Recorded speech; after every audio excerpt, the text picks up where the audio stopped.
Hey everyone, so I've been asked to look at Albury, a place I didn't really know existed until now. And unfortunately, it's entered my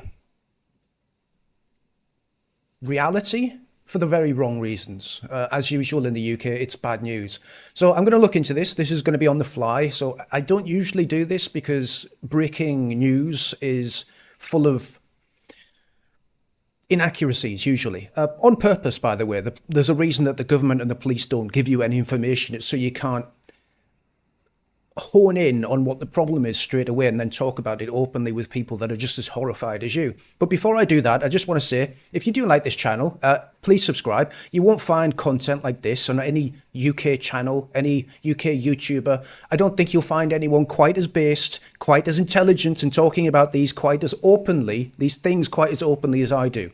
I am a very unique channel and I need all the help I can get to keep this channel growing. So, like I said, if you do like the channel, please subscribe. Now, moving on to this, the first tweet that I see after typing Albury is Connor Tomlinson. It's 22 hours old.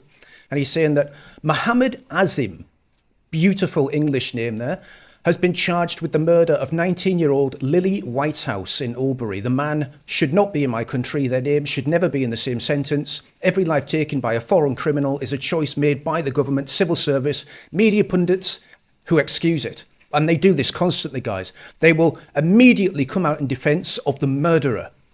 Enough is enough, they have to leave. So Albury murder suspect charged as a woman 19 died of serious injuries is named.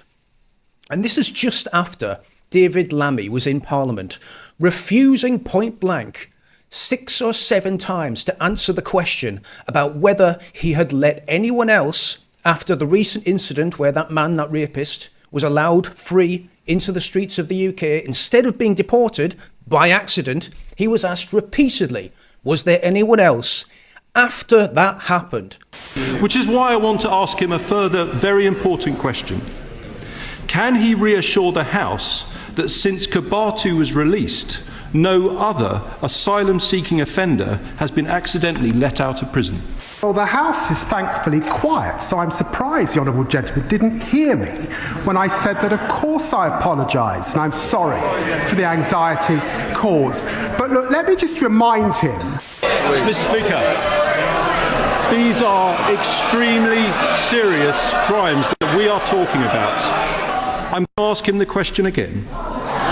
Can he reassure the House that since Kabatu was released, no other asylum-seeking offender has been accidentally let out of prison? It's a very specific question for him to answer. After his release, I put in place the toughest checks we've ever had in the prison system.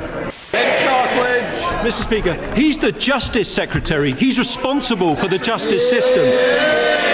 He needs to take responsibility, and I'm asking him a straight question. And I'm going to repeat it once more for the avoidance of doubt, because he didn't answer it twice. He's here to answer questions. Can he reassure the House that since Kabatu was released, no other asylum-seeking offender has been accidentally let out of prison? It's a clear question. Can he give an answer?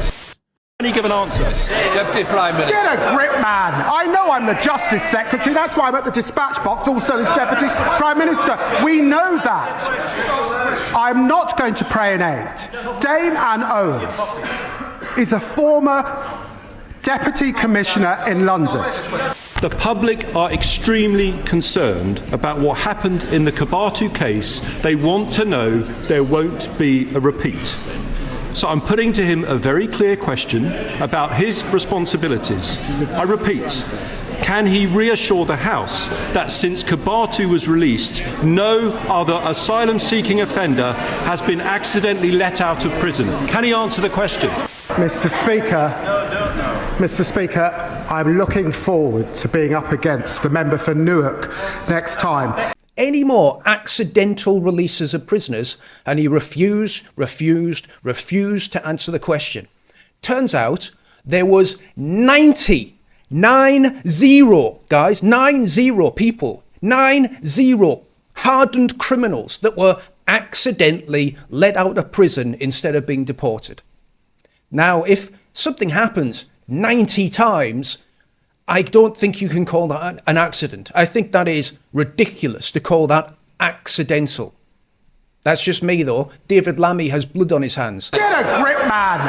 Anyway, so going down, you remember this name, Mohammed Azim, right? This all relates to the David Lammy thing. So, oh my God, no one is reporting on this, says Sean Russell. Mohammed Azim, charged with the murder of Lily Whitehouse, 19, on the 5th of November, previously convicted in 2005 of a canal racist manslaughter. Let's have a look at this. The gang, Mohammed Azim, 23, of Payne Street, Albury, Mohammed Nabil, 22, of Birmingham, Imran Hussain, again, all Muslims, guys. What a coincidence. What a coincidence. 21, of Smethwick, all three were drunk and looking for trouble. The attack. Mark walked home alone down the canal towpath, a bit like the dog walker recently. He was just walking his dog, got stabbed to death. Azim's gang spotted him, shouting racist abuse. No, we're the racist ones, guys. That's contradictory. No, white bastard, they were calling him, and then they chased him. They caught him, punched him, and kicked him unconscious. Azim and Nabil carried the limp, unconscious body 50 metres and threw him into the freezing canal. Mark floated face down. The gang ran away, laughing. A dog walker found the body at 8 a.m. The cause of death, drowning and head injuries. So, the very same man who committed murder on the streets of the UK wasn't deported. He wasn't obviously locked up for very long. And then he got out and stabbed a 19-year-old woman in the neck, killed her. And there's another one, right? Where is it? Albury selected, serious head injuries. There's another one. I know there's another one. Birmingham is a war zone. All right, this was 3 hours ago by Connor. So well done, Connor Tomlinson, for reporting on these. I didn't know about these. I do appreciate when people come out and tell me stuff that I don't know about. And again, it is very difficult for me to report on these kinds of things because it's happening now. New information keeps coming out. And the worst thing that we can do is jump on the bandwagon and assume guilt immediately, even though it's 98% of the time we're correct. That 2% is held against us. So I'm always a little bit cautious about jumping on any kind of bandwagon, but I think this one's safe, guys. In Albury again, after the 19-year-old was killed, there's now a woman in her 30s having been stabbed in the neck and is fighting for life in hospital. What's going on in Albury, guys? Have they just decided in the mosque that it's free reign now? It's open season on white people? A nondescript man in his 20s has been arrested on suspicion of attempted murder for what the police described as an unprovoked attack. Politicians decided it was a good idea to fill our countries with violent criminals. Judges give them lenient sentences or let them out of prison early, or accidentally, oops, we just let go a convicted murderer into the streets. I guess it's going to be fine. Oh no, he's just killed someone. Ah shit, he's just killed someone again. When will we ever learn? When will we ever learn? Fucking never. We'll never learn, guys. These people will never learn. Unless it's their children. But they live in 98, 95% zones, so it's probably going to be unlikely. Anyway, so apparently Albury is a war zone right now. I would not feel safe going on the streets right now in Albury. It seems as though it's open season for white people. And when they do get arrested and charged, they just accidentally let go to do the same thing on the streets of the UK, never get deported, like the people that let them go, they continue in their jobs. The politicians that allow this, they continue going up to the dispatch box, refusing to answer questions. David Lammy, he's the Justice Secretary, right? I believe that's correct, but it's something like that. He's responsible for making sure that the people of the UK are safe. He's responsible for the security of this country, and he refuses to answer questions, basic questions, yes or no answers in Parliament. Instead of answering those questions, he doubles down every single time and says, oh, it's the Conservatives' fault. How dare they? They were in power before us. Refusing to accept responsibility for his job, for the safety of this country, for the people that are getting murdered right now because of his decisions. There's something rotten happening in this country. And yes, I know there's people on the left, probably your sister, probably your mother or your grandma, who will say that diversity is your strength. They need to just sit down and shut up. Stop that. People are getting murdered.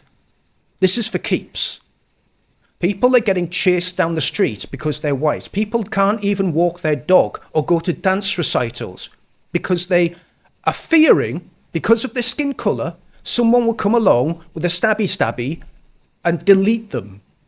This is not a country anymore, guys. This is open warfare against the native people.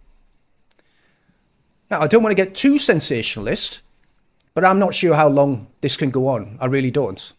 I was hoping, genuinely, that we would be able to go on a peaceful march where we would start next year in November, go all the way down through the spine of England, block the motorways, keep on going, and then hold London ransom until the government just goes, right? I don't think we'll last that long. That was naive.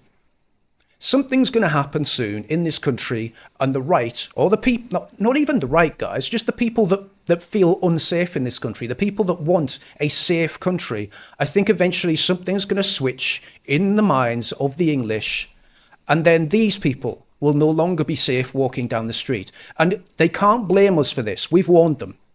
We didn't ask for this. We repeatedly told them we don't want this. They're refusing to deport them. They're increasing the numbers of the people coming here from the very worst countries in the entire world. People that hold values that we would deem abhorrently evil. And not only are they keeping them here, paying them money to stay here, putting them in nice hotels, but when they go out and murder us, they just let them out to do it all over again.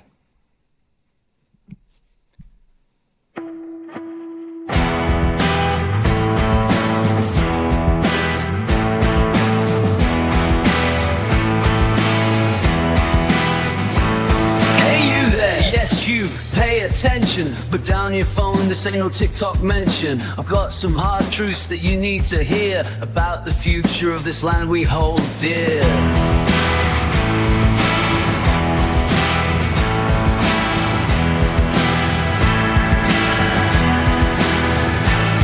In the land of the free, the brave and bold, a silent invasion, a story untold. The West is changing, the future's bleak. White genocide, the truth we speak. The numbers don't lie, it's fucking clear. White Brits fading year after year, replaced by foreigners, a demographic hell. England's becoming a multicultural shell. It's the great replacement, the end of the white. Diversity worship while our future's shite. Our nation transformed, a fucking disgrace. The great replacement right in our face. White rebellion, white rebellion.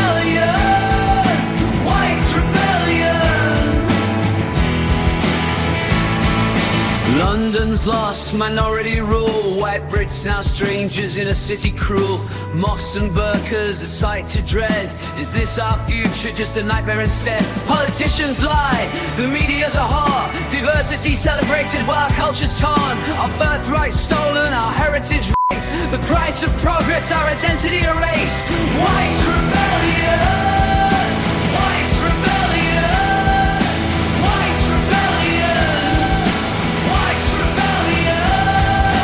London to Berlin, Paris to Rome, the West is under siege, our people alone. Will we rise and fight or just bend and break? It's the great replacement, for f***'s sake. Stand up, speak out before it's too late, or face extinction, the white man's fate.